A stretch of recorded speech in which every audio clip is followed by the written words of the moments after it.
Everyone witnessed how traffic on California roadways dropped in 2020, amid shelter-in-place and work-from-home policies in the early days of the pandemic. But a report released Wednesday quantifies just how much that year's dip in driving cut down greenhouse gas emissions statewide, while offering a sample of what our air quality might look like in a future with fewer gas-powered cars on the road. COVID made 2020 such a strange year it is hard to draw. His agency's latest greenhouse gas inventory also shows some non-pandemic reasons for a decline in emissions, including the spike in electric vehicles, wider use of cleaner diesel fuel and more diverse sources of clean power generation.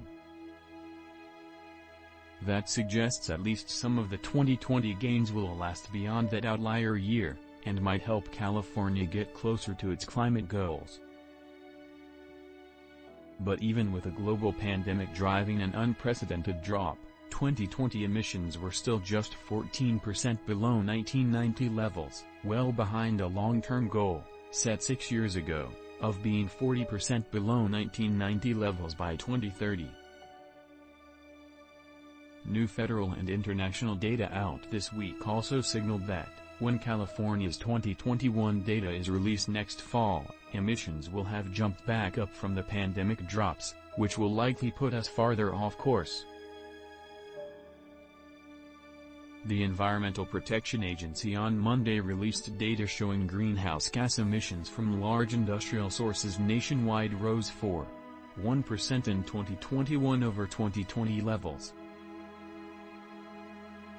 Then, on Wednesday, the United Nations World Meteorological Organization said global emissions for the three main greenhouse gases, carbon dioxide, methane and nitrous oxide, all reached record highs in 2021, which the group said offers yet another ominous warning for the planet. California did see emissions begin to tick back up toward the end of 2020, as industry and businesses began trying to get back to normal, Clegern said. And he added, "We expect we will see that continue in 2021 data."